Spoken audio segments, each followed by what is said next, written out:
Сәлеметсіңдер ме, құрметті оқушылар. Қазақ тілі телесабағына қош келдіңдер. Балалар, біз өткен сабақта сендермен сөйлеу түрлерімен таныстық. Бүгін сөйлеу түрлерін ажыратуды жалғастырамыз. Сабағымыздың тақырыбы тіл және сөйлеу.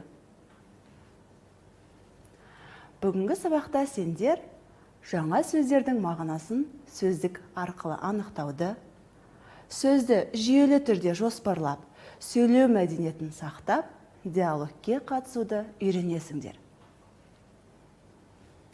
Балалар, қазір мен оқитын сөйлемдердегі сөйлеу мәнері кімге тән екенін тауып көріңдерші. Алматы уақыты 9 сағат 15 минут. Балалар, бұл сөйлемді көбінесе қайда естиміз?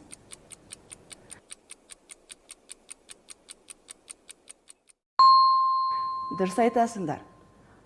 Темір жол вокзалынан, аэропортта естиміз.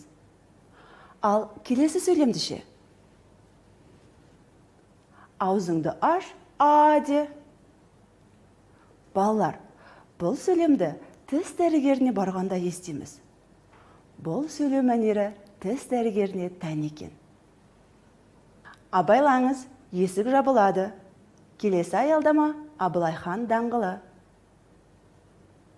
Балалар, бұл сөйлемді қоғамдық көліктерден, яғни автобустан, троллейбустан естиміз.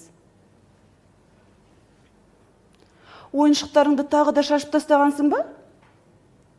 Балалар, бұл сөйлеу мәнері бізге таныс болу керек. Себебі аналарымызға, әпкелерімізге тән. Бүгінгі өтетін тақырыбымыз етістік.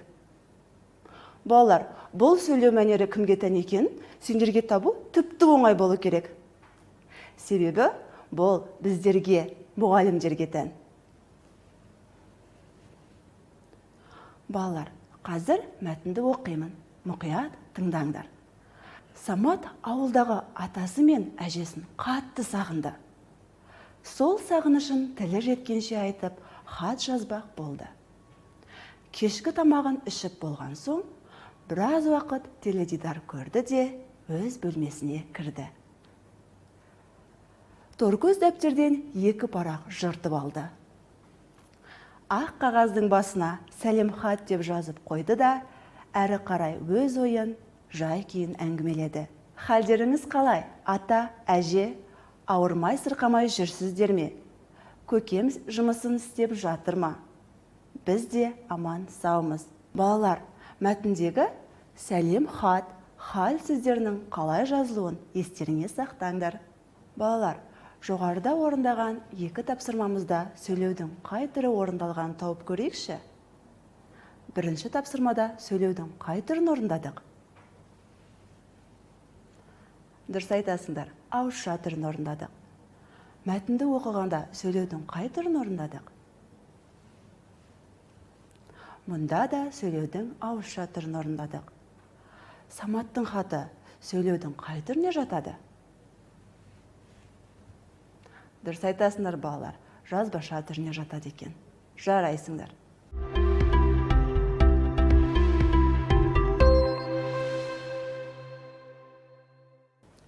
Балалар, мәтінді түсініп оқиық. Алматы қаласынан 70 шақырым жерде Таңбалытас деген жер бар. Таңбалытас бірнеше жылғалардан, өзектерден тұрады. Таңбалытастың жан-жағында сайлар, ішінде күнге әбден күйген жалпақ гранит тас бар. Гранит тасқа таутеке, бұғы, киік, жылқы, бұқа және басқалардың кескіндері қашалып салынған. Қолдарына ұзын найза ұстап, белдеріне қылыш асынған, кейбіреулері желбірете ту ұстаған 22 сарбаздың суреті өте әдемі бейнеленген. Балалар, мәтіндегі жұлдызша арқылы берілген сөздерге назар аударайық. Бұл сөздердің мағынасын оқулығымыздың соңғы бетіндегі сөздіктен қарай аламыз. Бірге оқиық. Жылға, қар, жаңбыр суы ағатын шағын өзекше. өзек, жауын, қар суынан пайда болған кішірек сай.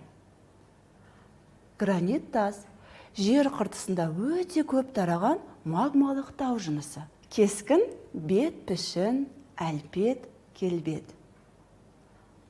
Сарбаз, қатардағы әскер, жауынгер. Балалар, мәтінімізге қайта оралайық. Мұндағы қарамен жазылған сөздерге назар аударайық. Бұл сөздер мәтінде сөйлемдерді байланыстырып тұрғанына назар аударыңдар. Осы сөздердің орнына байланыстыратын басқа сөздерді қойып көрейікші. Алматы қаласынан 70 шақырым жерде Таңбалытас деген жер бар. Ол бірнеше жылғалардан, өзектерден тұрады. Оның жан-жағында сайлар, ішінде күнге әбден күйген жалпақ гранит тас бар. Оған таутеке, бұғы, киік, жылқы, бұқа және басқалардың кескіндері қашалып салынған. Мінеки балалар, сөздерді қайталағанша орнына байланыстыратын сөздерді де қойып айталамыз. Балалар, алғашқы адамдар суреттің көмегімен сөйлеудің қай түрін жүзеге асырды? Қалай ойлайсыңдар? Балалар, ауызша сөйлеу түрін жүзеге асырды. Балалар, енді осы сұраққа өз пікірлеріңді айтып көріңдерші. Жазбаша сөйлеу бірден пайда болған жоқ. Ерте заманда адамдар өз ойларын бір-біріне жеткізу үшін тастарға сурет салған. Уақыт өте келе еңбек арқылы ойлары дамып, тілдері де дами бастады. Балалар, енді бейне үзіндіге назар аударайық.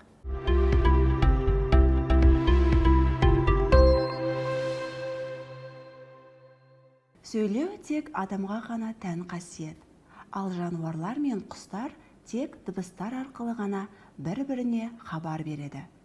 Ауызекі сөйлеу бұрын пайда болған.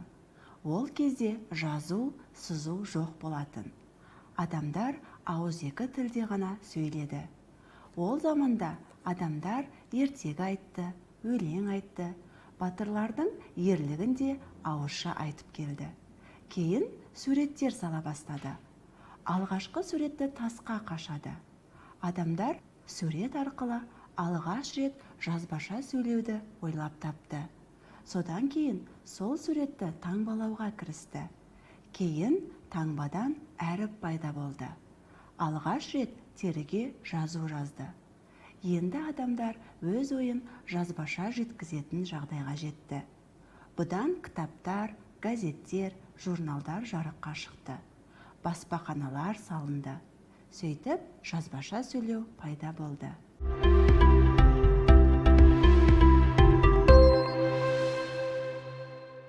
Балалар, қазір бізге берілген сурет бойынша күзгі бақ тақырыбында диалог құрастырып көрейік. Бақта кімдер жүр? Олар не туралы сөйлесуі мүмкін? Осы сұрақты басшылыққа ала отырып, диалог құрастырып көрейік. Күзгі бақ. Әсем, күзгі баққа қарашы, қандай керемет. Алманың дәмі тіл үйретін шығар. Жер шарында алманың 36 түрі бар. Сен соны білесің бе?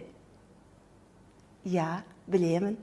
Және алманың отаны орталық Азия. Балалар, бүгінгі сабақта біз сендермен нені үйрендік? Жаңа сөздердің мағынасын сөздіктер арқылы анықтадық. Сөзді жүйелі түрде жоспарлап, диалогке қатыстық. Балалар, бәрекелді. Барлық тапсырманы дұрыс орындағандарыңа сенемін. Келесі сабақта кездескенше сау болыңдар.